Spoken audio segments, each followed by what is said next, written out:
Hi friends, good morning. Today is Monday and I will be filming a week in my life.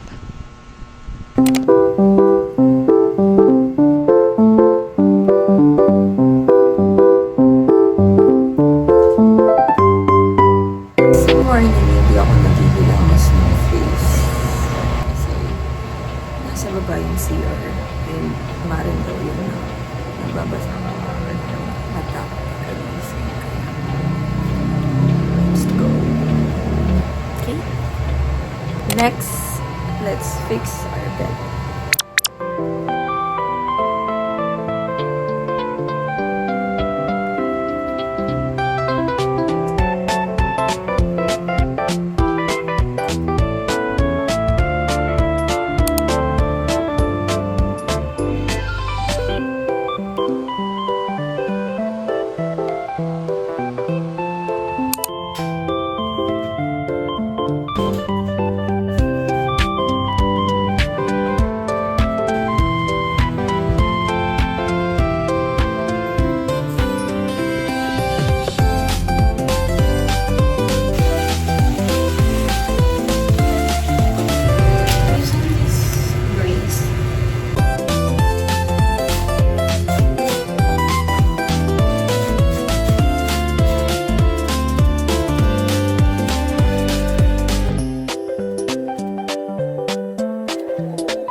So, hi, good morning.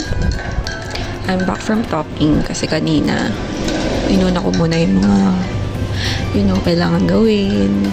Usually pag morning, pagkagising ko talaga, muni muna ako ng mga ilang minutes and then ayusin ko yung kama ko. That's rule number 1. Kailangan lagi ko nga ayusin yung kama ko pagkabangon ko. And then bababa ako para magbanyo. Tapos akit na ako dito sa 3rd floor kasi nandito sa 3rd floor yung, as you can see, sampayan at lababo para maglaba. So for those might be wondering bakit nag-bed space lang ako, kasi guys, ang mahal ng renta and ako lang naman mag-isa. Hindi ko naman kailangan ng room na malaki na i-fill up ko ng kung ano-anong gamit and all, kasi in the first place lagi akong closing. So ang shift ko starts at 1:30 PM to 11:30 PM. So basically maghapon akong wala sa bahay. So anong use, diba? Sayang lang yung malaking renta, tapos malaking space na hindi ko naman magagamit. I just basically need a bed and just a common area for washing my clothes and the CR for taking a bath and doing the thing, So ayun, samahan nyo habang nagkakape ako with my cute little mom. Look, my girl gifted this to me. So thoughtful, diba? So ayun, as you can see, this is our 3rd floor, our laundry area. May cute dyan na bintana and presko dito. Usually dito ako tumatambay kapag hindi ako umuwi ng Cavite, pag rest day ko dito lang.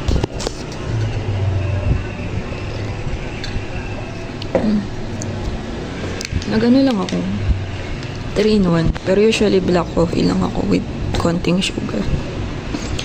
Pero dahil bus na yung stock ko at pecha de peligro na, wala na akong stock, bae. Konti-konti na lang yung binibili ko.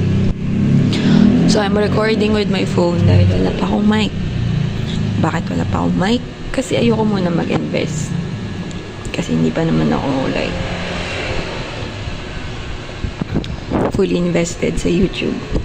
Gusto ko lang mag-vlog kasi gusto ko lang ma-try and gusto ko lang ipakita sa inyo yung snippets of my life. And wala, gusto ko lang na napapanood yung sarili ko sa own channel ko. Kasi I'm really, really sentimental. And if you will follow me in my IG, you can see na parang digital diary ko talaga siya. Doon ako nagpo-post ng mga bagay-bagay natin.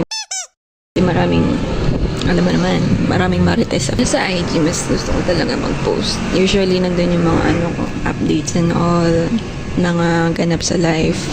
Doon ako nagpo-post. Kaya follow me. Let's connect on IG. Okay, bye!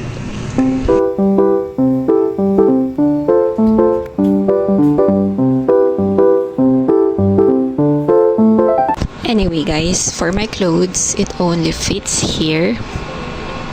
I managed to bring only this pile of clothes. Kasi, ang kailangan ko lang naman is yung shirt ko na gamitin ko pagpasok and then palit ng uniform, pantulog.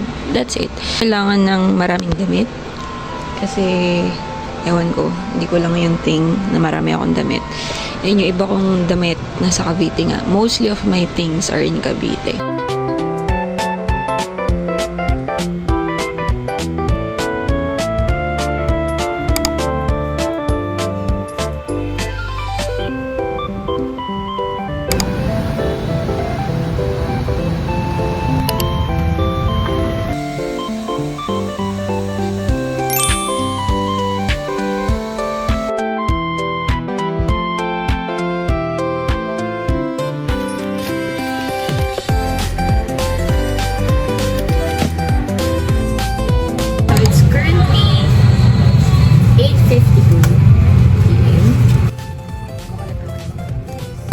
Bakit ako yung nag-call? Kasi, mas prefer ko na ako yung nag-aalis ng house. Yung pinag-aalis. Kasi may certain sunod-sunod na ako na ginagawa. Like, chronological order ako. Maybe, you have your own ways. This is fun.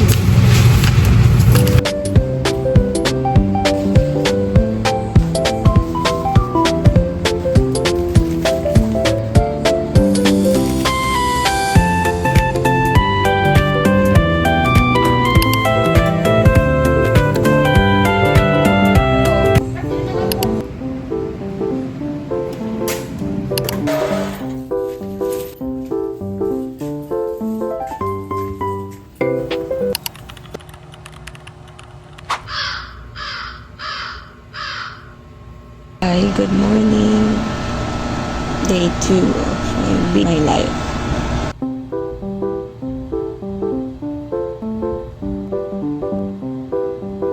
Let's fix our bed.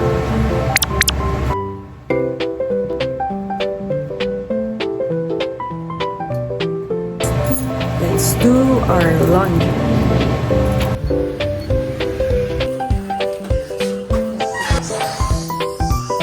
Day part 2.